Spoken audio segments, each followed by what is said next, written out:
Ce livre propose une étude du monde des sciences sociales en Yougoslavie et dans l'espace post-yougoslave, dans la période de crise qui commence en 1980 avec la mort de Tito et avec le déclenchement d'une très forte crise économique en Yougoslavie. Et 1995 qui est le moment de la fin de la guerre en Bosnie et aussi des hostilités en Croatie. Ce qu'il propose, c'est justement un regard sur le monde intellectuel yougoslave et sur le déclin du projet yougoslave dans son ensemble à travers le monde des sciences sociales, qui est un monde très spécifique avec un certain nombre de revues, d'institutions, de chercheurs et chercheuses et d'endroits, des lieux de socialisation. À travers ce monde, je propose une analyse du monde intellectuel yougoslave, du projet yougoslave dans son ensemble et aussi d'autres dimensions de la vie politique et sociale qu'on peut voir à travers les expériences des chercheurs et des chercheuses. Le livre se concentre surtout sur le texte, c'est-à-dire sur la production intellectuelle de l'époque. Donc il est particulièrement penché sur des questions de transformation conceptuelle, de réception et de traduction de certaines théories, méthodes en Yougoslavie, provenant de l'extérieur. Et c'est à travers aussi ce monde que le livre propose ou essaye de proposer un récit actualisé aussi de la crise yougoslave qui, jusqu'au jour d'aujourd'hui, n'existait pas vraiment en français parce que malheureusement la plupart d'ouvrages qu'on a sur la crise yougoslave sont un peu désactualisés en ce qui concerne la littérature en anglais et en serbo-croate. En réalité, cet ouvrage vient d'une expérience précédente qui est pas seulement celle de ma thèse, mais aussi de mon mémoire de master. Pour mon mémoire de master, déjà il y a plusieurs années, j'avais travaillé sur les débats constitutionnels en Yougoslavie dans les années 80, des débats auxquels les chercheurs en sciences sociales avaient participé de manière assez active, en particulier dans le champ de la science politique. Donc pour ce mémoire de master, déjà, je m'étais plongé dans les revues de sciences politiques des années 80 en Croatie et en Serbie.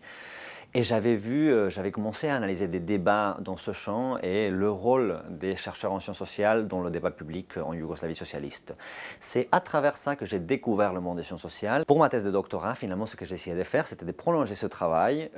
et de continuer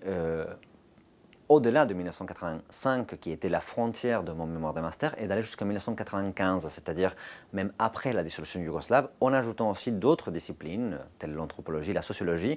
afin d'avoir un regard plus large, plus vaste sur le monde des sciences sociales et pas exclusivement sur le monde de la science politique qui avait été à la base au centre de l'attention pour mon mémoire de master.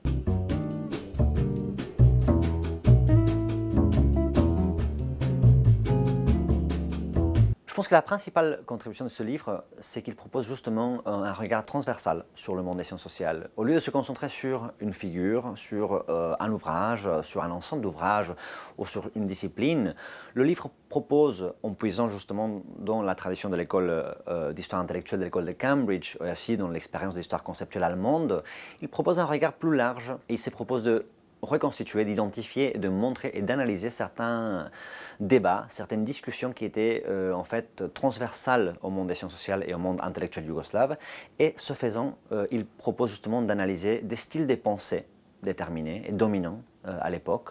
de formes de pensée et d'analyse, des logiques dominantes à l'époque qui vont bien au-delà d'un chercheur, d'un penseur ou d'une discipline. Et je pense que c'est justement là que réside la richesse, peut-être, ou l'originalité de ce travail, pas par ambition, mais plutôt pour montrer en fait que certaines logiques de pensée sont collectives, que très souvent aussi ces logiques de pensée proviennent d'un héritage intellectuel précédent, et que ces logiques des pensées permettent de fois de voir certaines problématiques, de ne pas voir d'autres problématiques et de concevoir la réalité d'une certaine manière, encore une fois, structurelle et dominante à tout un ensemble de penseurs, chercheurs, écrivains qui partagent un monde intellectuel. Je pense que c'est justement là, avec ce focus sur un univers intellectuel, que cet ouvrage propose une contribution un peu nouvelle, différente et j'espère originale.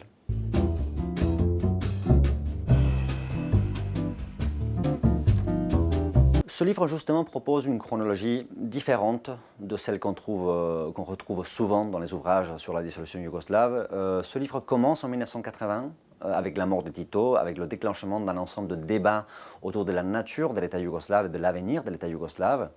Et il finit en 1995. C'est-à-dire que je montre toute cette période comme une période de crise et de continuité. Et ce que j'essaie de montrer, justement parce que je ne m'arrête pas en 1991 et je ne commence pas non plus en 1991, c'est qu'il y a des logiques de pensée qui dominent pendant toute la période et qui font du monde intellectuel yougoslave un monde qui n'arrive pas, comme ça arrive souvent, même au-delà de la Yougoslavie, qui n'arrive pas à être toujours, à suivre toujours le rythme des événements. C'est-à-dire, ce que je montre surtout, et la continuité la plus importante que je souligne, que j'essaie de souligner dans cet ouvrage, est que les chercheurs et les chercheuses yougoslaves dans les années 90 font appel à un ensemble de répertoires et de concepts et de cadres théoriques forgés dans les années 80, dans les années de la crise du projet yougoslave, pour analyser aussi les défis nouveaux des années 90, qui ne sont pas tout à fait les mêmes. C'est-à-dire, ce que je montre, c'est que le rythme de la pensée n'est pas toujours le même que celui des événements, et que les chercheurs et les chercheuses ont des fois du mal à s'adapter aux nouvelles problématiques des années 90 parce que justement ils continuent à voir le monde à travers le même prisme qu'ils le voyaient dans les années 80.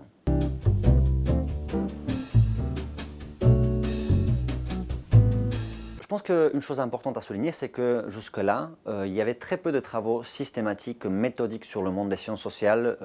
conçus de manière générale ou dans son ensemble, dans toute son ampleur en Yougoslavie ou dans l'espace post-yougoslave. On a heureusement pas mal de témoignages, des mémoires institutionnelles. On a aussi des histoires disciplinaires, histoire de la sociologie, histoire de l'anthropologie, souvent écrites par des protagonistes de ces champs et dans une perspective qui est à mi-chemin entre l'histoire et la sociologie ou entre l'histoire et l'anthropologie. Je pense qu'une des contributions les plus importantes de ce livre est justement qu'il propose un regard pleinement historique sur ce monde et qui va au-delà des frontières disciplinaires. Et donc, ce faisant, il propose aussi des idées nouvelles, des intérêts nouveaux qui concernent plus le regard d'un historien et pas de ceux qui pratiquent ces disciplines. C'est aussi pour cela, justement, que mes conclusions ne seront pas forcément les mêmes que celles d'un sociologue ou une anthropologue qui voit l'histoire de ces disciplines. Je vois justement ces disciplines comme faisant partie de tout un univers commun de mots, de langage, d'intérêts, des préoccupations. Et je suis particulièrement intéressé par la continuité justement de certaines traditions intellectuelles, par le poids du passé dans le présent et par la configuration de certaines structures générales de pensée qui vont bien au-delà de l'expérience d'une discipline en particulier. Donc je pense que de ce point de vue, cet ouvrage peut proposer un regard nouveau, différent de ce qui existe déjà, qu'il peut, si possible, éclairer des dimensions peu explorées de l'histoire intellectuelle yougoslave, qui d'ailleurs est une histoire aussi un peu moins développée pour les années 80-90 que pour les périodes précédentes. L'histoire conceptuelle aussi, dont je me sers dans ce livre, est une discipline souvent utilisée dans l'analyse de l'histoire balkanique, mais surtout pour le 19e siècle et pour le début 20e siècle, pas autant pour la période socialiste et pour le post-socialisme. Donc je pense aussi que ce livre peut faire une contribution à l'étude de la dissolution yougoslave en proposant un regard conceptuel sur un monde qui est rarement analysé sous cet angle.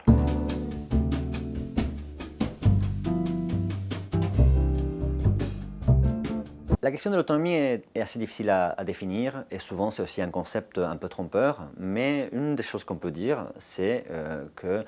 la fin du socialisme n'annonce pas forcément davantage d'autonomie pour les chercheurs parce que, encore une fois, les années 90 viennent avec énormément de difficultés financières, politiques qui souvent viennent empêcher et poser des entraves au travail des chercheurs et des chercheuses de manière même plus forte, plus dramatique que dans les années précédentes. D'un côté, on a ça. Et de l'autre côté, une chose qui me semble très importante à souligner, c'est justement le fait que parce que les individus partagent un monde avec d'autres chercheurs, avec d'autres chercheuses, parce que justement ils font partie d'un univers intellectuel qui dépasse l'individuel, l'autonomie est quelque chose d'assez difficile à cerner. Il n'y a pas vraiment un individu qui change la donne. Les individus font partie d'une forme de pensée, d'un certain nombre de langages, des préoccupations qui vont au-delà de l'individuel. Et justement, il faut là qu'on se pose la question de est-ce que l'individu, le chercheur individuel, il pense? Est-ce que le chercheur individuel, il produit? Est-ce qu'il produit tout seul? Bien sûr que non. il produit